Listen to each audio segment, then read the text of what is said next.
breaking down Red Raider baseball like only we can. This is the Talkin' Baseball Podcast from Double T 97.3 and DoubleTSportsNetwork.com. Welcome into another episode of Talkin' Baseball alongside Jamie Lent. I'm Chois, Woodman. This podcast, as usual, brought to you by our friends at Andrews Brothers. Not as usual, we get to talk about a weekend series win, Jamie. Unfortunately, that's not the usual, but it was a nice little change of pace this week. That was hurtful. It was. That was hurtful. It was not a shot at anybody. I'm just saying, we've all suffered through it a lot this season as Red Raider baseball fans. But the suffering, you had a Saturday suffering for sure, but overall a series win and good change of pace. Found a way to get it done, even though it wasn't pretty. Plenty of times this weekend. That's kind of been what you've struggled with, is finding a way to win games. You found a way to lose games, and you found a way to win a couple this weekend. Yeah, that's totally fair. You found a way to win. You got behind in all three games. Saturday, not able to overcome it, and you lose that one badly, 18-4. But on Friday, you get down 2-0 in the second. You immediately answered with a run, which I thought was big to kind of get the momentum back going in the right direction, and didn't feel like it would continue to snowball. And then Mac Hewer did a great job of pitching out of trouble in that top of the second. I thought the play that Tracer Lopez made in that inning, where he kept the ball within the infield to keep from that third run scoring, and then you get the strikeout with the interference on the catcher on the throwdown that leads to a double play, was massive. You get out of that inning, and what we have seen a lot of this year is when things had started to go badly, you weren't able to limit the damage, and then things just imploded, and Hewer did a great job bearing down there, getting through that inning, giving up just the two, and then he ends up giving you the third, the fourth, the fifth, and the sixth without allowing any runs. You're still trailing when he leaves the game. He was definitely deserving of a win. Sure. But he kept you in the game. He Absolutely. gave you a chance. And the Red Raiders finally got the bats going in the seventh inning, got a little bit of a couple breaks there with some bad defense from Baylor, but you took advantage of it. And like you said a minute ago, finding ways to win. It had been other teams doing that to you this year. And you were solid defensively. You were making the plays that you needed to. There was, there was some errors. There was an infield hit in there that was a little bit of a lucky one, but you got the 4 spot, took control. You added 4 more in the next inning and kind of cruised to a 9-2 victory that was way closer than the final score. Sure it was. Absolutely. Showed it was a 2-1 game going to the bottom of the 7th. So, but it was nice to see you just keep plugging, playing good baseball, and you find a way to win. Of course, Saturday is just, there's really not much to say. It's, Zane Petty's been great for you all season long. He has. If not your most consistent pitcher, one of your most consistent pitchers. Definitely your most consistent starter. Yeah. And he just had one of those days that, his stuff was not what it all or what it normally is, and he was very hittable, wild within the strike zone, wasn't fooling anybody, and the Bears teed off on him. And I think that a little bit unfortunate for Zane is that you, as a coaching staff, I think the Red Raiders are like, okay, we need a little bit of length out of him here, so we don't use up our whole pen to give ourselves a chance to win on Sunday. Right. And so even with him not having his great stuff, he had to take it on the chin and go a couple more innings, and ultimately gives up 11 earned runs in the contest, probably the worst outing of his college career. And again, he'd been so consistent and so good for you. That's just one of those things that happens in baseball. Even the aces have bad days, and Zane had a bad day, but you just really never had a chance in that contest. And so you go to Sunday, and this is where I get, what I really liked about the team is, not the fact that you gave up 5 runs in the first 2 innings, but you played poorly in those first 2 defensively. You had 2 errors on the same play. You had another error in the second inning on a throw down to second. But you're down 5-0. You had not played good defense. You had obviously not gotten good pitching. And it looked like a here we go again scenario, right? Yep. And Coach Tadlock had talked about that in his weekly press conference on Thursday about the fact that, he's seen what it appears to be a here we go mentality at times for certain guys on his team. And boy, you come up in the in the bottom of the second, and you lead off the inning with 3 straight singles. You score 3 runs. Villeneuve got it started with the first single, and all of a sudden it's a 5-3 game, and it's not a here we go again scenario. Right. It's a we're right back in this game situation. Completely changed the momentum of that game, the weekend, of how we feel about things right now. That inning was massive, in my opinion. And then you go to the next inning, and Villeneuve again comes up with a man on and Logan Hughes, and he homers to left, and now it's a tie ball game. And, okay, we're right back in this. Whatever happened early doesn't matter. You did what Coach Tadlock has been asking his team to do. Focus on the next pitch. Go pitch to pitch. Don't look at the scoreboard and feel like we don't have a chance. Just go win the next pitch. And his team was doing that. And then you go down 7-5 again, and you're able to come back and then take the lead in the next half inning. And so each time they scored, you were able to answer for the most part, except the first inning. I thought Zach Crotchfeld, he's probably one of the unsung heroes of yesterday's victory, Sunday's victory. He did a great job of coming in and kind of calming the waters, went an inning and 2/3 of no-run ball, and I thought that was massive. Agreed.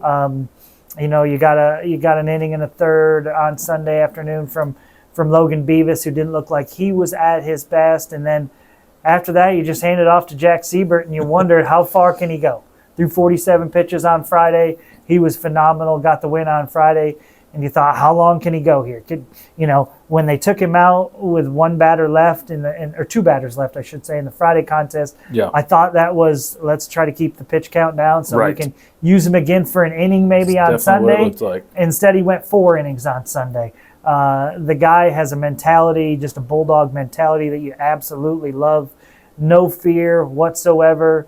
There's a confidence to him and a let's go do this attitude, and then he's able to execute pitches as well. He's exactly what you want in a baseball player, and boy, did he give you a great performance this weekend with 2 appearances, 2 wins, and you come away with the series. So a lot of heroes in yesterday's contest. I keep saying yesterday, Sunday's contest. Villeneuve at the plate. I thought Antonelli Salvatore, what he's been doing in the 5 spot in the DH role. Again, all against lefty pitching this weekend as far as the starters go. So left on left, a bunch for Salvatore, and he came through. Through. So I thought his performance this weekend was good. Tracer Lopez is giving you really, really good at-bats right now at the top of the lineup, playing some really good defense. I know he had 1 error yesterday on throw, but playing some really good defense. So, again, I thought Crotchfeld was huge on Sunday, and you can't say enough about what Jack Cebert's doing. So it felt like a team victory yesterday, and it was just nice to see the team show a little heart and fight back. Yeah, I think there were obviously some standout guys, and you've mentioned pretty well all of them, but Salvatore, it feels like he's earned himself because the left-on-left thing, he hadn't gotten hardly any of those opportunities all year. Not much. So it feels like he's earned himself some more at-bats, if not starts in near future. Villeneuve had been in a little bit of a slump heading into the weekend. It feels like he broke out of that. So that was good to see.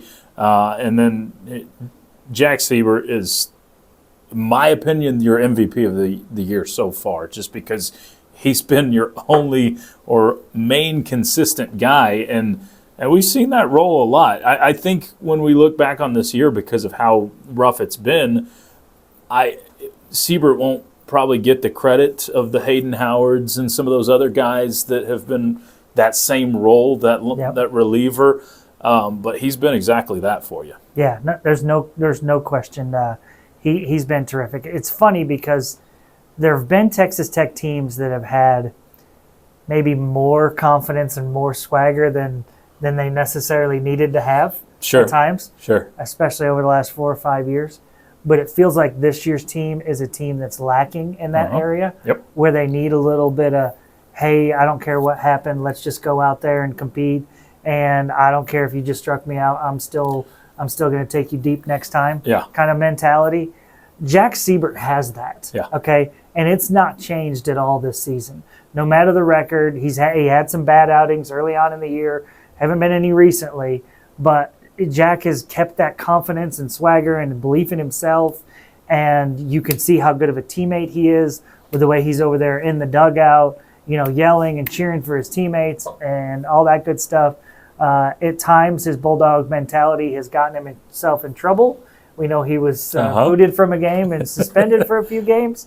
But he's everything that you want right now as a player. You need somebody out there that says, I don't care what the score is. I don't care what our record is. I just know there's a dude in front of me, and I want to beat him on this pitch, this play, whatever. Right. And he's been terrific for the Red Raiders, no question. Yeah, he's been what you need there, and hopefully that can be a little contagious to some other guys. They have all these rules in the NCAA now about like junior college years don't count. I think maybe we should petition for a fact that USF years shouldn't count. I think you're if you on pitch something. for South Florida, those shouldn't count. I mean, so he should have 3 years of eligibility left after. I think you're onto something. I mean, is Tampa even a real place? Yeah, I mean, come on. Yeah. So him and Beavis could be here for a while. Let's go. Yeah. How about everybody from the state of Florida? We can get Logan Hughes an extra year. Yeah, all that. why not? Florida. Yeah. It's absolutely. It's swampy. All right. So some other personnel questions, or a personnel question in particular on some injuries. We'll get to that, and of course, a earlier series this week with the Easter weekend coming up against Arizona State. We'll preview that coming up. But first, a word from our friends at Andrus Brothers. When you want the brand in West Texas roofing, there's only one company to call, Andrus Brothers Roofing. Like our Red Raiders, Andrus Brothers knows that to win, you have to be better than your competition, and you have to dominate in all phases. With over 40 years experience, Andrus Brothers has mastered these concepts. So when the high winds and debris damage your roof, there's only one company to call, Andrus Brothers Roofing. Accept no substitutes. Stick with the starters on the ABR winning team. Andrus Brothers Roofing, we nail it every time. All right, Jamie, before we get to Arizona State, we did have a question this one is from Jake. It says, what is the update on Kyler Thompson and on TJ Pompey? Do we get either of those guys back soon? I would like to think soon. It feels that way. Everybody knows Pompey got hit on the wrist by a pitch in the K-State series, and you see him out there taking ground balls and throwing and all that, but at this point, it's been that he hasn't been able to hold the bat well enough to take at bats. I think Coach Tadlock said a week or so ago that it would be, 10 days, and I've heard other reports that it was about 3 weeks at that point. So I think I would guess he's getting closer.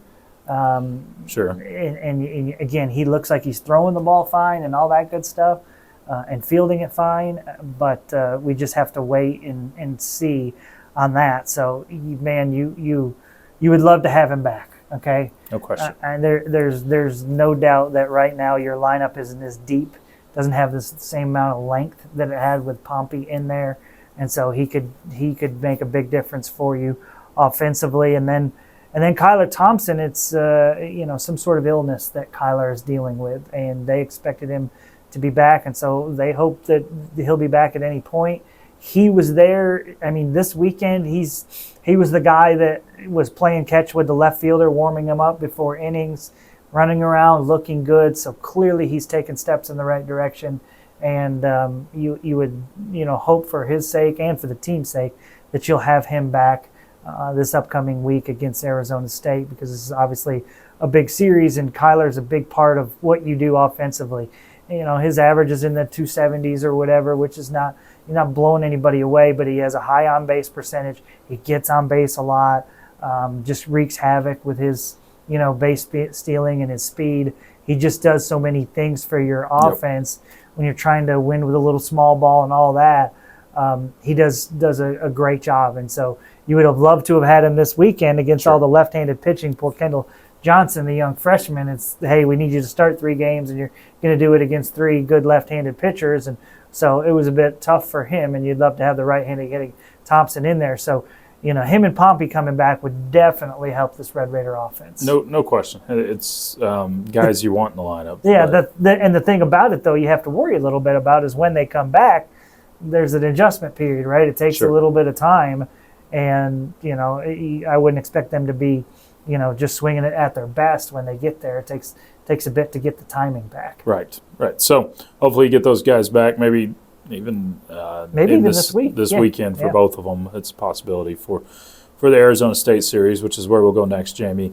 ASU, good baseball team. This is one of the programs that is the toughest to beat in the Big 12 right now, and a road trip that's a new one for a conference opponent. I know you've been there in recent years. Last year. That was last year. Yeah. So the team, there's players that have been on this trip, but it's a little different when conference play is there. Yeah, no doubt, and it's a good team. I'm actually a little bit surprised they are where they are in the standings, which is near the middle of the pack. To me, they're a much better team than that. We could say that about a lot of Big 12 teams this year that have just not lived up to the billing. There's a whole lot of average in the Big 12 this year, I think. Yeah. And so I think that it's a really good offense. They've got a good Friday night guy. Surprised to see them lose 2 of 3 over the weekend to Cincinnati. Yep. I think they're a team that probably feels like they've underperformed a little bit. And so they've got a lot to play for because, they're a team that has hopes of getting to the NCAA tournament this year. Yeah. And after a disappointing trip to Cincinnati, I'm sure they're going to be ready to go for the Red Raiders on Thursday. And, this is a tough series. You just went through a stretch where you felt like you had a chance to make some hay, so to speak, there with the home series against Cincinnati and against Baylor, and you end up going 3-3 in those 6 games. And now it gets pretty tough for the Red Raiders when you're talking about playing on the road at Arizona State, and then you're talking about being home for Arizona, and you're back out on the road for West Virginia. I mean, on paper, those are 3 teams that are in front of you that are series that you should lose unless you start playing better. And so the Red Raiders, if they're going to get the job done here, they're going to have to start playing better. Now, getting healthy and getting those other 2 guys back and getting Parker Hutera back at some point would be a huge factor in all of that and playing better. But this is a tough stretch the Red Raiders are about to go through in these next 3 Big 12 series. Yeah, absolutely. I mean, the teams you mentioned, Arizona State tied for 5th in the league, 3rd for Arizona, and then West Virginia sitting in 1st place with a 10-3 record. These are the top dogs right now, and if you have any postseason aspirations, hopes, anything left, I mean, this is it. This is your chance to go get something done. Got to win some games against good teams. Yeah, and that's where it starts with Arizona State. Like you, they're 9-6 right now, but to me, if I'm just looking eye test, this is one of the top 2 or 3 teams in the league. I completely agree. What to you makes Arizona State one of those tougher teams in the league? Offense. Yeah. Offense is really good. Yeah. Really good. They've got a bunch of different guys. You want to talk about depth in their lineup, they got a bunch of different guys that can really make you pay. So it's an offense that is scary. And so for a team in the Red Raiders that has had their struggles on the mound this year, this is quite a challenge.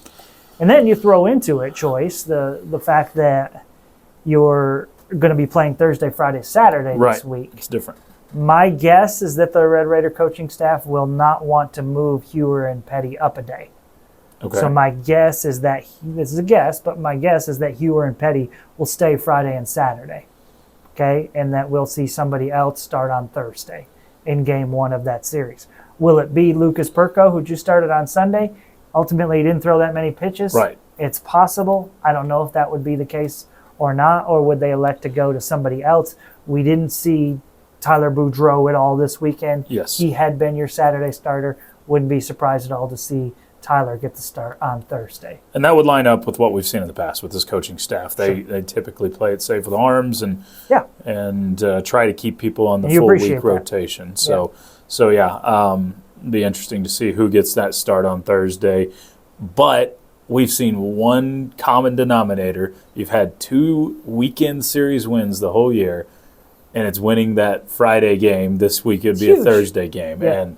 And you want whoever that is to go out and compete and give you a chance to win on Thursday. Yeah, and don't blow your entire bullpen and all the above. Yeah, and I would guess with Jack Cebert throwing twice this weekend, he probably might want to give him a little bit more rest. So he probably wouldn't be available on Thursday.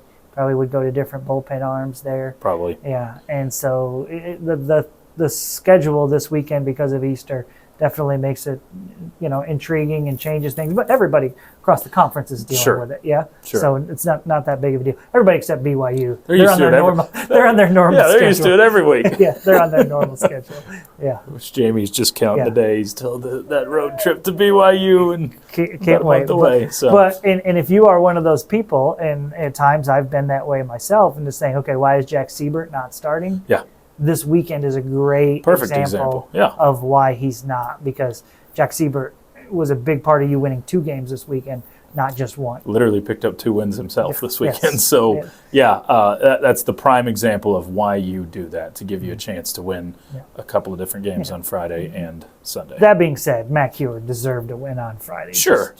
Just didn't work out, where his offense came up big late, not while he was in there. Yeah, that's got to be his best outing, right? The Houston game where he gave up just the one hit and the one run, that's would be that. But that's right. But the Grand Canyon one was also really good. But he's had a lot of rough games since that Houston game, and I guess definitely best in a while. Then. Yeah. So good to see Heward rebound. Hopefully you get a similar effort out of him, and Zane Petty maybe returns to what we'd seen before this past week. I still have all the confidence in the world with Zane. It just, again, even the $30 million aces in the big leagues have their bad days. Yeah. And Zane had one of those the other day. $30 million.